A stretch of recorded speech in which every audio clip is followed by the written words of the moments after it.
꽃으로 태어나 들풀로 사셔야 했던 할머니 인생. 교통사고로 아버지를 여의고 어머니마저 아버지가 남기신 빚을 갚기 위해 서울로 떠나신 후 5살이던 저와 3살이던 남동생은 시골에 계신 할머니의 손에 맡겨졌습니다. 누구나 자신의 기억 속의 첫 어린 시절이 있었겠죠. 제가 기억하는 가장 어린 시절은 할머니 손에 맡겨지고 1년이 지난 6살의 봄입니다. 그날 도시 생활을 하고 있던 친척들이 저와 제 동생 문제로 할머니 댁을 찾았습니다. 너무 어렸기 때문에 정확히 기억할 수는 없지만 할머니와 친척들의 대화는 언성이 높아지고 있었습니다. 그 큰아버지는 저와 제 동생에게 새 옷을 입혀주고 새 신을 신겨주며 좋은 곳에 가게 되었다고 말씀하셨습니다. 울먹이시던 할머니의 만류에도 불구하고 큰아버지는 저희 남매의 손을 이끌고 문 밖을 나섰습니다. 누구 한 명 따라 나서는 사람이 없었지만 할머니는 달랐습니다. 버선발로 뛰쳐나와 저희 남매를 끌어 안고 우셨습니다. 안 된다.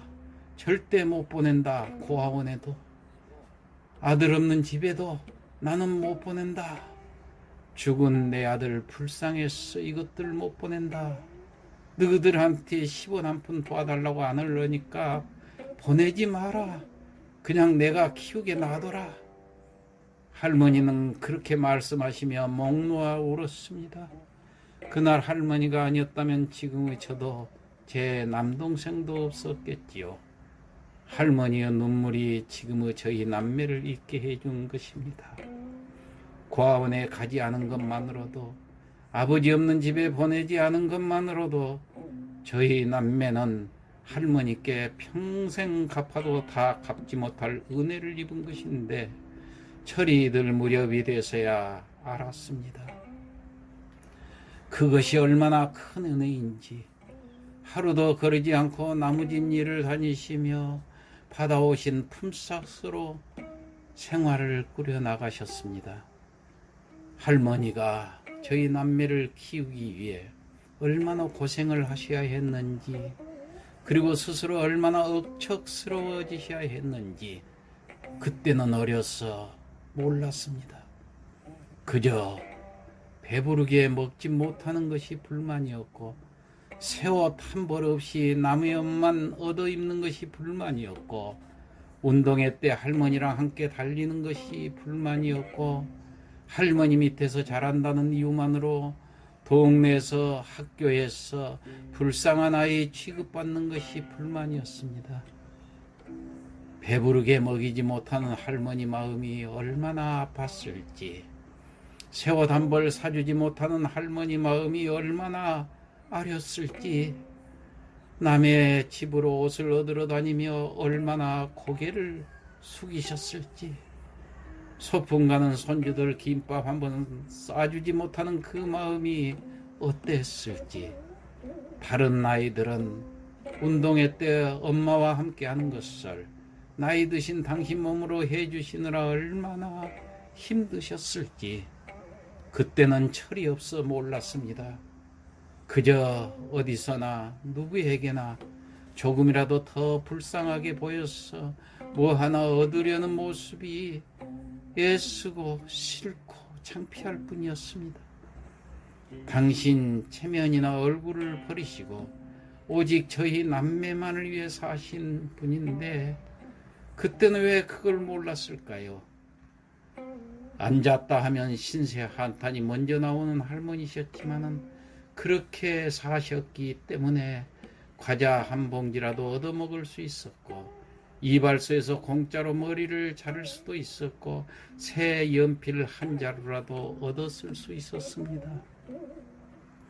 할머니는 그렇게 철없는 남매를 기르시면서 한없는 사랑을 베풀었습니다. 억척스럽고 강하게 보이셨지만은 사실 누구보다 여리고 사랑이 넘치는 분이셨습니다. 남의 집에 일하러 가셔서 새참으로 나온 빵을 고스란히 집으로 가져오셔서 우리에게 주셨던 할머니, 매주 한번 장에 나무를 팔러 가시는 날에는 꼭 순대 한 봉지라도 사오시는 분이셨습니다. 동생과 제가 싸울 때면 뒤란에 있던 탱자나무 가지로 종아리를 치셨지만은 금세 약을 발라주시며 눈물을 훔치는 분이셨고, 과자 하나 마음껏 못 사줘 미안하다며 문주를 붙여주시고 개떡을 쪄주시고 가마솥 누룽지에 설탕을 발라주시는 분이셨습니다. 비가 아주 많이 오는 날에는 우산 대신 고추밭 씌우는 비닐로 온 몸을 둘러주시고 빨래 집게로 여기저기 집어주시며 학교 가서 다른 아이들이 넌 우산도 없느냐고 놀리거든. 우리 할머니가 이렇게 돌돌 싸매면은 비가 한 방울도 못 들어와서 옷이 안 젖는다더라. 너네 엄마한테 나처럼 해달라고 해봐. 그렇게 말하라고 시키던 분이셨습니다. 비록 가난했지만 지금 생각해보면 할머니와 함께 했던 유년 시절이 29 제 인생 중에서 가장 행복했던 시간이었습니다. 저와 남동생은 시골에서 중학교를 마치고 각각 천안과 예산에 있는 고등학교에 진학해 자취생활을 했습니다. 저희는 주말마다 할머니가 계시는 집으로 내려갔는데 그때마다 냉장고를 열어보면 그 안에 빵과 우유가 가득했습니다. 남의 집 일 다니시며 새참으로 받은 우유와 빵을 냉장고에 넣어 놓으신 것이었습니다. 남들 먹을 때 같이 드시지 유통기한이 다 지나서 먹지도 못하는 걸 왜 넣어 놓으시냐고 화를 내면은 니들이 목구멍에 걸려서 넘어가야 말이지. 니들 오면 주려고 냉장고에다 잘 넣어놨는데 날짜가 지나서 어쩐디냐? 그렇게 말씀하셨습니다. 살면서 할머니를 가엾다고 생각하지 못했던 제가 냉장고 속 가득한 빵과 우유를 버리며 하염없이 눈물을 쏟았습니다. 고등학교 졸업 후 무역회사에 취직한 저는 돈을 벌게 되었고 이제 할머니를 호강시켜 드릴 수 있다는 생각에 가슴이 벅찼습니다.